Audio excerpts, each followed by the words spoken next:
Hello, friends, and welcome back to Stories About Entitled People.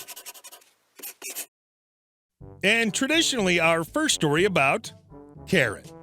Don't forget to subscribe to our channel if you're new here, and turn on notifications so you don't miss a new video every single day. Here we go. May I see your ID, please? When I was in high school, I had the typical minimum wage cashier's job.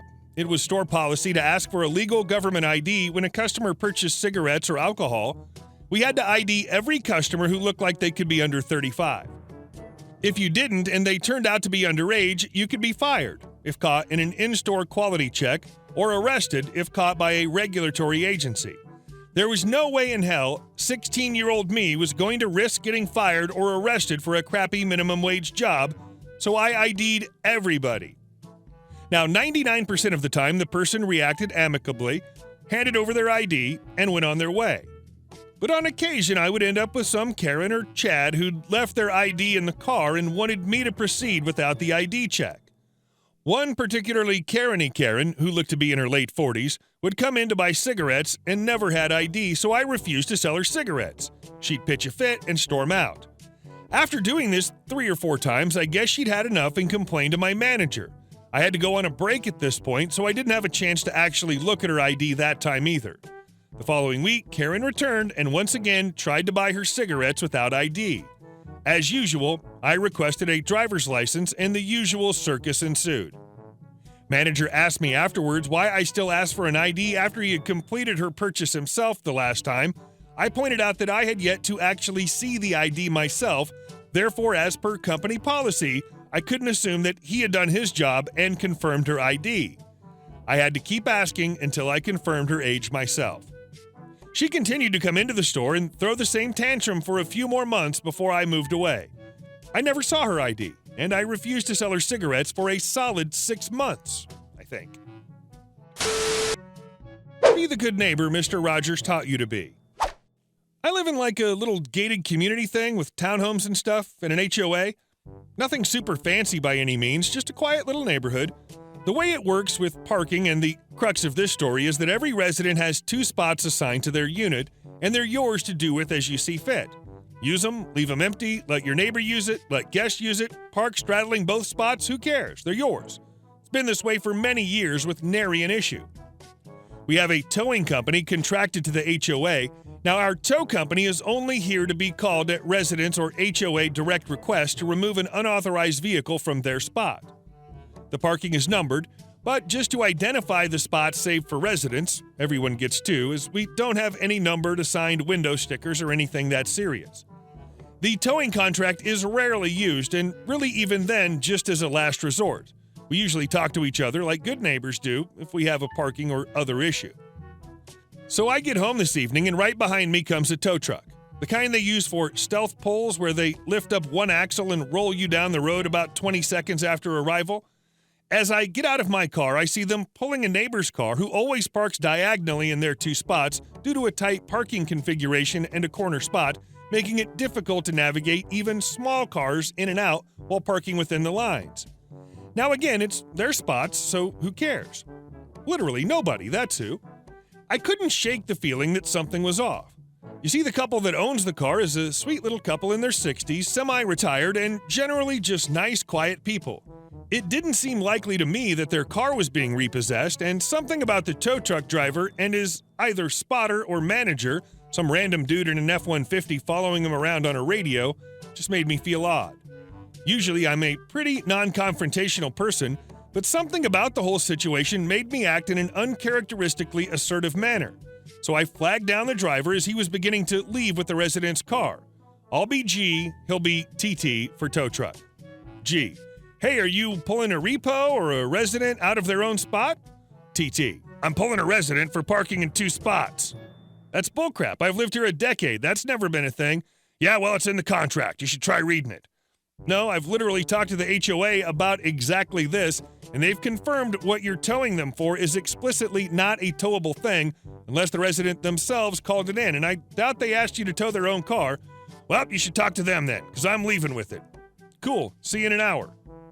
So in comes the revenge. In a stroke of righteous karma, the HOA rep, who is responsible for the tow company contract of our complex, got home less than 5 minutes after the tow truck left, and I was out walking my dogs. I walked up to him, exchanged the usual pleasantries, and relayed the situation as well as the fact that they had tagged at least 3 other vehicles in the immediate vicinity for future tows. He simply let out an exasperated, "Ugh, crap," and said he would get on it. I then knocked on the neighbor's door whose car got towed and informed them of the situation as it stood, suggesting that they also contact the HOA rep up the hill. They did so accordingly, and he confirmed that he was already in the process of handling it. We stood out front and chatted for a bit, and he went inside. I retreated to my front porch and waited for what I knew was coming. 20 minutes later, as I leaned against the wall out front, I hear the jingle-jangle of victory coming back into the complex. The tow truck driver drops the car diagonally in both spots, just as he found it, with a scowl on his face. As he leaves, we make eye contact. I grin. He gives me the finger as he leaves. I smile because he knows I won. The neighbor whose car was again parked came outside shortly thereafter, and we chatted again briefly. The HOA rep, whose swift action ensured the car was back in the spot exactly 1 hour from the time it was towed, came down to where we were chatting and apologized for the issue, saying that the towing company has given them other problems recently, and that with this, he would be moving at next month's board meeting to contract with a new company as of January 1. One that actually abides by what we pay them to do, which definitely isn't towing ourselves. In closing, be the good neighbor Mr. Rogers taught you to be. And our last story. So you're going to hack us? Fine. This one is relatively short and not mine. It belongs to my ex-wife, who I would imagine has a litany of these kind of stories. This one stuck in my memory because the customer seemed to live in his own universe where he thought he could say things without any consequence whatsoever. For a while, we both worked in a call center. As my ex was better suited for this kind of work, she got promoted to supervisor on one of the escalation teams for our center. Our call center worked specifically for a large ISP in the States doing tech support for high-speed internet.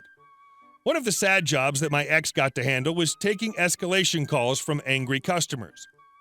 Some of these calls were legitimate complaints. Techs had missed a dispatch, or a trouble ticket had been closed without resolution, or an agent had been particularly rude. Those ones she was always happy to deal with. But some of these calls were not legitimate. They would range from customers that would refuse to troubleshoot to customers that felt we were spamming their email or any other myriad complaints that came in. If you can think of it in computer terms, she dealt with it. This one particular customer was calling in because his activation date was a few days away and he did not want to wait. The agent he spoke with initially explained that they were still provisioning his service and it would be active on the date he was provided. He wouldn't accept that and demanded that he speak to his supervisor, and my ex got him. "Hello, Mr. Smith. Are you the supervisor?" "Yes, sir. I understand that you need to push the GD button." Sorry, sir. What button are you talking about?" "The button that turns on my internet." Now, when our customers were being provisioned, there were 2 types. There were customers that were already wired up and ready to go, and they just needed an activation command sent down to the central office telling their card to start transmitting data. The second type of customer wasn't wired up to a card and would need to wait until we could get the card installed on their line and then get everything in place before that command could be sent. This customer was in the second group, so there was little we could do. He wasn't having it. "I'm sorry, sir. I don't have a button to turn your service on." "That's bullcrap. All you have to do is press a button and you know it." "Sir, don't you think if I could press a button and turn on your service, I would do so?" "Oh, stop effing lying to me. You either turn it on or I'm going to turn it on." My ex's eyebrows about popped off her head when he said that. We would get some really angry people sometimes. This customer decided to take things in what he thought was a new and clever direction. "Can you tell me what you mean by that, sir?" "Either you press the GD button and turn on my internet, or I'm going to hack into your network and do it myself." Before I go any further, all our calls were logged for quality. And this was occurring just a couple of years after 9/11. Everybody was a little jumpy. "Sir, please, I know that you're joking, but I do have to take threats to the network very seriously, so please don't talk like that." "I'm not joking. Either you turn on my internet right effing now, or I'm going to hack in and do it myself and tear your crappy network to pieces while I do it." "I'm sorry, sir, but I'm ending this call due to the nature of the threats you've made." "Don't you?" Click. My ex was pretty frazzled by this, but knew immediately that she needed to contact network security. The customer had made a threat against the network that we had recorded, and procedures required the call be made. She reached out and got one of the security team reps, and they had a quick discussion. My ex explained the customer's problem and then detailed the threat the customer had made. The security rep listened to her and chuckled. They both suspected this customer was far from elite, but their hands were tied. The security rep had her forward the call recording to him, then he reached out to authorities with the customer threat. As we were a national network provider and the customer had threatened to tear the network to pieces, he had to reach out to Homeland Security. Homeland Security agreed with their assessment. The customer was an a-hole making empty threats. We were most likely not going to get hacked. Still, like us, they had procedures to follow as well. I don't know what specifically happened, but I do know that Homeland Security decided to visit this customer immediately and speak with him to determine if the threat was valid. The next morning, the security guy called my wife back and gave her the update. There was no threat to the network.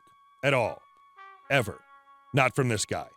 He didn't know specifically what happened either, but the way Homeland Security described it, the threat the customer had made had put him into a no-knock/flashbang/nobody-move territory. But just to be certain, they were going to cancel his internet service and deny any future orders. Can't have a master hacker with easy access to the system, right? Hey guys, thank you all for watching the video, and I'll see you in the next one.